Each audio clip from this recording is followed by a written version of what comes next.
Hola y bienvenidos a este nuevo espacio de los asuntos públicos en la Escuela de Gobierno. Hoy vamos a tratar un tema muy interesante y es las nuevas políticas de Estados Unidos en la ayuda humanitaria. Y para eso tengo dos invitados muy especiales que nos acompañan hoy. El primero es Juan Ricardo Aparicio. Primero, una bienvenida. Él es profesor asociado del Departamento de Lenguas y Cultura de la Universidad de los Andes, doctor en Filosofía en Antropología de la Universidad de Carolina del Norte en Chapel Hill. También tenemos a Óscar Bernal Acevedo. Es profesor titular de la Escuela de Gobierno Alberto Lleras Camargo de la Universidad de los Andes. Médico con PhD en Salud Pública e Investigación Biomédica de la Universidad Autónoma de Barcelona. Actualmente miembro del Consejo Internacional de Médicos Sin Fronteras. Recuerdo que estamos hablando de las nuevas políticas de Estados Unidos para la ayuda humanitaria. Y vamos a iniciar principalmente pues, por lo más importante. ¿Qué es la ayuda humanitaria y cuál es ese papel? ¿Cuál es su papel? ¿Quién quiere responder?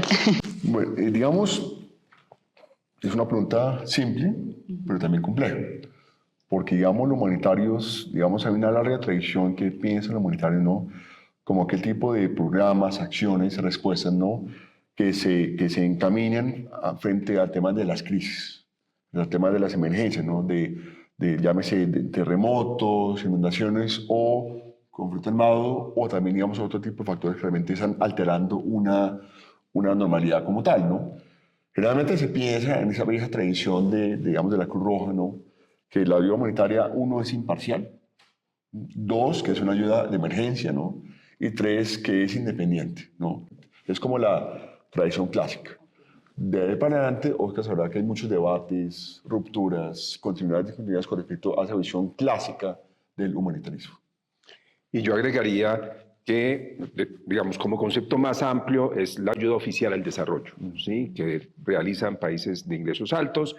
Y esto, una de las áreas de esa ayuda es lo que tiene que ver con la ayuda humanitaria en situaciones de crisis. Pero también hay otros tipos de ayudas que tienen que ver con apoyo al desarrollo agrícola, apoyo en la educación, apoyo en la democracia, en la libertad de prensa, etcétera. Todo eso se parte de un gran paquete, pero digamos hoy nos concentraremos específicamente en este aspecto de la ayuda humanitaria. Perfecto. ¿Y cuáles son exactamente las necesidades humanitarias a nivel global? Pues muchas, comencemos con conflictos. Entonces, en realidad, entre conflictos y guerras estamos teniendo un aumento en el número, pero también en las repercusiones. O sea, tenemos mucho más muertes, mucho más desplazamiento forzado en estos conflictos, más situaciones de hambruna debido a los conflictos. Entonces, tenemos un aumento, por ejemplo, tanto de movimiento forzado de población como como decía, el número de conflictos. Además de ello, en términos de desastres naturales, también tenemos un fenómeno debido al cambio climático. Tenemos mucho más inundaciones que afectan a mucho más personas. Por ejemplo, Pakistán fue un ejemplo importante en los últimos años, ¿sí? Y incendios forestales, sequías, que influyen mucho más. Todo esto ha venido aumentando, entonces las necesidades han aumentado. Y lo tercero, en epidemias, pues el COVID fue un ejemplo, pero como el COVID hay otros muchos ejemplos que están resurgiendo o apareciendo nuevas enfermedades y por lo tanto nos enfrentamos a epidemias, inclusive hoy en día en Estados Unidos, una epidemia de sarampión que es importante y que no tenían desde hace 24 años. Entonces nos estamos enfrentando a un aumento en el número de personas afectadas y muertes por epidemias. Un poco, algo que digamos, ha llamado la atención es que las crisis humanitarias, ¿no? son termómetros de cuán vulnerables somos como sociedades, ¿no? Y desde ese punto de vista tenemos situaciones coyunturales, pero también tenemos situaciones estructurales, ¿no? Que hacen que una sociedad u otra sea más vulnerable que otra como tal, ¿no? Digamos, Colombia nomás, ¿no? Digamos, la inversión en ayuda humanitaria ha aumentado en mucho tiempo. Aquí tengo las cifras. En el año 2020 estamos hablando de 5.2 millones, ¿no? de dólares, de 5.2 millones de dólares a nivel mundial, a nivel solamente Colombia, ¿no? Hoy en día la cifra para el 2025 que el gobierno pide es el doble. Entonces tenemos un aumento de las personas en necesidad de ayuda humanitaria como tal, ¿no? Estamos en la tormenta perfecta. donde tenemos cambio climático, tenemos pobreza, tenemos temas de vacunas, ¿no? Y además tenemos algo que parecía mucho más crítico acá, que es que ya el otro no nos importa. Y perdona, agregar un poquito a esto, un ejemplo es migración, ¿sí? Parte de la razón de la migración es la pobreza o los problemas de producción agrícola, por ejemplo, en Centroamérica debido a las sequías, ¿sí? Un país que, digamos, se siente afectado por la migración debe pensar en invertir en esos países buscando que las personas no tengan la necesidad de irse. Pero hoy en día el discurso no es ese. Lo fue en algún otro momento, en este momento es cerramos la frontera, ¿sí? Penalizamos la migración. Y justamente ahorita que estábamos hablando de la inversión en esto de la ayuda humanitaria, ¿cuáles son esas organizaciones que están involucradas justamente en la ayuda humanitaria? Pues digamos, los datos nos dicen que casi que el 70% de la ayuda humanitaria en Colombia la pone USAID. A propósito, el año pasado, USAID, aquí tengo el dato, para el 2024 eran 260.000 millones de dólares, ¿no? ¿Cierto? ¿No? Solamente el año pasado. Que es, acá está la gráfica, eso está en una página web que puedo, ahorita les cuento cuál es, ¿no? O sea, es un huracán que está amenazando la ayuda humanitaria no solo en Colombia, sino a nivel mundial, ¿no? Entonces, digamos, está USAID, que tiene un rol fundamental en Colombia, ¿no? Pero también en otros lugares como tal, ¿no? Y insisto, y lo que está pasando es que creo que ya la semana pasada el anuncio fue que ya iban a hacer como una evaluación de 3 meses, creo que ya la acabaron y no, ya se cierra todo, ¿no? Entonces, digamos, eso es un terremoto. O sea, eso está creando una crisis en la gobernanza humanitaria de una forma radical, ¿no?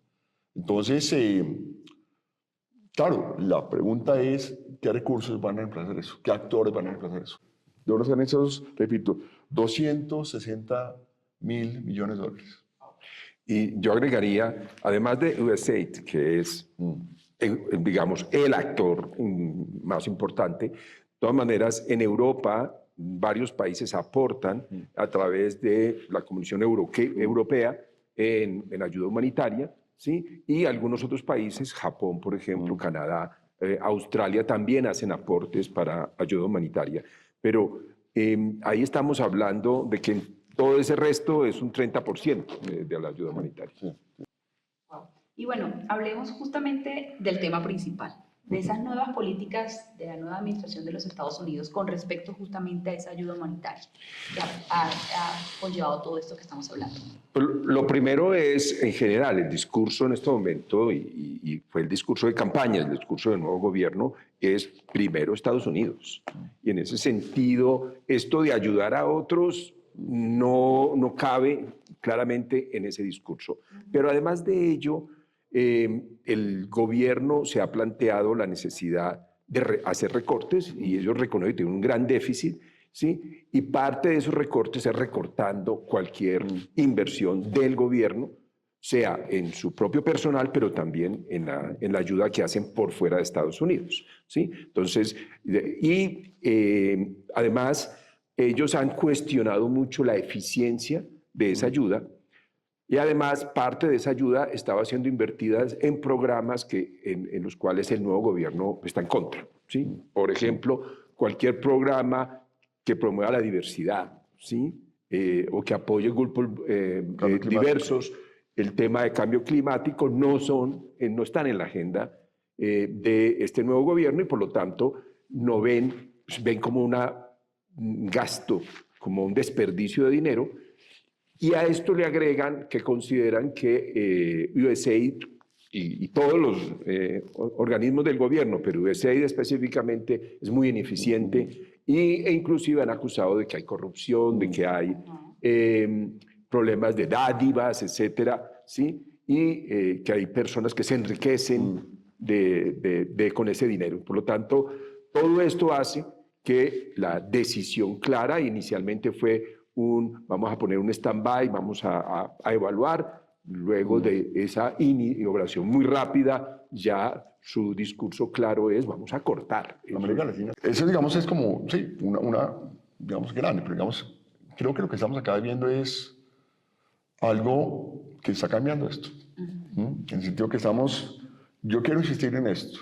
estamos asistiendo un momento dentro de las democracias liberales occidentales, ¿no? Que querámoslo o no queramos, eran un faro moral y ético, digamos, ¿no? Bueno, eso tiene todo tipo de consecuencias, ¿no?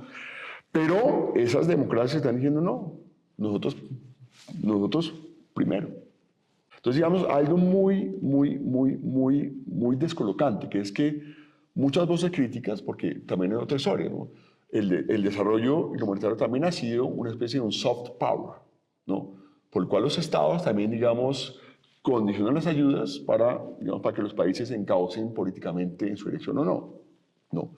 Esas voces críticas que denunciaban a USAID como parte de un imperialismo norteamericano, ¿no? Hoy en día se dicen, mire, hoy en día echamos de menos a USAID. Porque para muchas comunidades era la diferencia entre vivir o morir, ¿no? Claro. Y yo agregaría que, bueno, por ejemplo, en 15 días viajo al sur de Sudán con Médicos Sin Fronteras. ¿Y qué es lo que está viendo Médicos Sin Fronteras ya? Y es muchas organizaciones que eran financiadas por USAID y que cubrían áreas como distribución de alimentos, agua, shelter, vivienda, pues por lo menos donde la gente se abriga, están saliendo. Y una organización como Médicos Sin Fronteras, que no depende de financiamiento de gobiernos, entre ellos el de Estados Unidos, pues parecería que no se ve afectada, pero realmente sí se ve porque entonces las necesidades médicas se van a multiplicar. Oscar, hace dos meses tuvimos una conversación sobre Gaza, ¿no? Y la pregunta que nos deja Gaza y hoy en día la pregunta que nos deja USAID es ¿cuál es el futuro de lo humanitario? Si ya no está USAID. Pero yo creo que una parte de la solución, no la solución, yo creo que está también en los territorios. En cómo las comunidades van a solucionar esto. No tengo fe, o sea, no quiero ser muy optimista, ¿no? Pero creo que las víctimas mismas nos han dado cuenta, ¿no? De encontrar soluciones de alguna forma. Y justamente entonces, ¿qué va a pasar? Estados Unidos decidió congelar estos recursos de USAID, pero ¿cuál es el plan B? No hay plan B. No tenemos plan B, claramente, pero sí van a seguir pasando cosas. Entonces, lo claro es que otras organizaciones, por ejemplo, que dependen de personas que en los países financian, como Médicos Sin Fronteras, pues buscaríamos la manera de tener más recursos a partir de más personas que aporten, ¿sí? Lo que, digamos, la ilusión es, si estas personas en diferentes países ven que su gobierno ya no está aportando, puede tomar la iniciativa de decir, bueno, entonces yo aporto como persona a estas organizaciones. Al mismo tiempo, el discurso no es solamente de recortar, pero el discurso es contra la ayuda, contra las organizaciones humanitarias, en el sentido de cuestionarlas en su validez, cuestionarla en su eficiencia, cuestionarla en todo nivel. E inclusive eso ha generado ataques directos a las organizaciones humanitarias, por ejemplo, en Gaza, en Ucrania, en Yemen. Sí, ya hay ataques a los hospitales, al personal de salud directo, en parte porque ya no se reconoce que sea, digamos, o se cuestiona a tal punto que ya es un blanco permitido, por decir así. Antes era respetado, ahora no tanto. Ahí, me meto una cucharada, que está bueno. Aquí, insisto, soy en la página web de la asistencia de Estados Unidos, de Foreign Assistance, ¿no? Tengo dos cifras. Colombia aparece como un país de upper middle income, ¿no? Entre los 25 países que reciben USAID, Colombia es el país que más recibe ayuda, ¿no? Entonces, la pregunta no solamente es qué pasa después, sino la pregunta es cómo el país, como sociedad, cómo se financiar ese restante como tal, ¿no? No tanto que esperar quién va a dar, ¿no? Sino realmente, por eso insisto, es un tema de impuestos, es un tema de un consenso de país. ¿Cómo ha respondido justamente la comunidad internacional a estas nuevas políticas de la administración de Donald Trump? ¿Qué pasa con, qué han dicho, algún tipo de sanción, han tratado de hablar? Pues, ¿Cuál es esa respuesta? Pues digamos, yo creo que es muy pronto para saber cómo responder, ¿no? Pues digamos, ayer creo que todos los países europeos, digamos, abrazaron a Zelensky, digamos, ¿no? Que eso hace parte de eso, ¿no? Pero también, repito, acá el representante de la Unión Europea diciendo nosotros no vamos a reemplazar eso, ¿no? Entonces yo creo que yo creo que la pregunta es que todos estamos perplejos de lo que está pasando. Una organización como Médicos Sin Fronteras claramente, de un lado, ha cuestionado y ha criticado el cierre de la ayuda a través de USAID, el cierre, por ejemplo, en este momento de Gaza para cualquier ayuda humanitaria, que han cerrado las fronteras, etcétera. O sea, claramente ese tipo de cosas públicamente se ha denunciado por su efecto en la población, ¿sí? Pero al mismo tiempo, como organización, no tiene muy claro qué sigue. No sé, es un momento muy complicado. Positivamente hablando, ¿puede haber una luz? ¿Puede de pronto arrepentirse de los ahí? Mira, yo creo que ser pesimista es un lujo que no nos podemos dar. Porque la gente, se haga una sensación la gente que la gente lucha todos los días, ¿no? Y si uno mira desde arriba, y es un famoso dicho que decía un filósofo Cornel West en Estados Unidos, desde arriba uno dice, no, todo está perdido.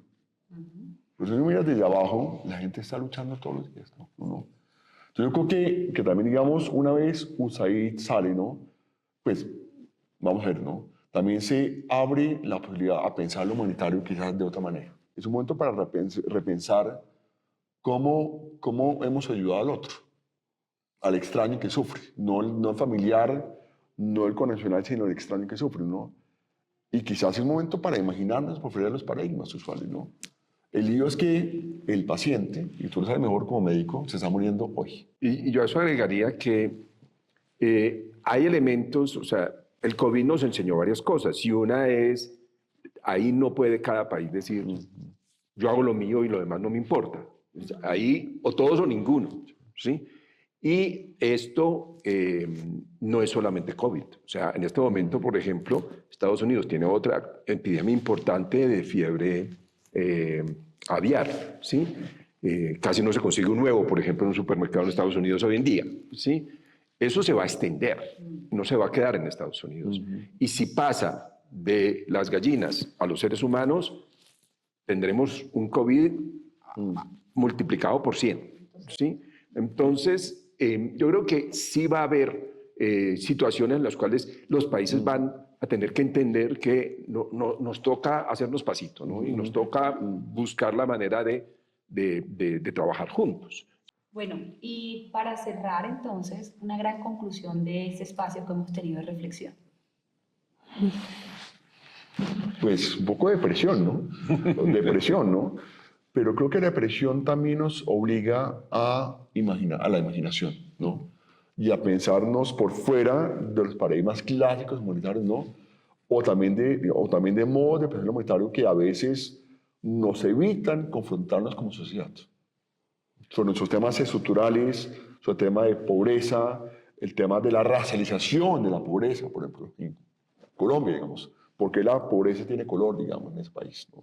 Porque las víctimas tienen color, digamos, ¿no? Entonces, a veces, encasillar lo humanitario nos invita a pensar en la naturaleza política, económica, social y cultural de los grandes problemas de Colombia. Entonces, repito, pesimismo en el intelecto, pero un poco de optimismo de la voluntad. Y un mensaje digamos, de alarma y una situación de crisis del humanitario, no solo en términos de dinero, es del humanitario en su función y en su trabajo y en sus principios y en su validez. O sea, lo que está en juego es todo eso. Bueno, muchísimas gracias por aceptar este espacio de los asuntos públicos en la Escuela de Gobierno. Sacamos grandes conclusiones y unas grandes reflexiones que es momento definitivamente de actuar y no dejar esto por sentado. Muchísimas gracias. Bueno, gracias. A ustedes.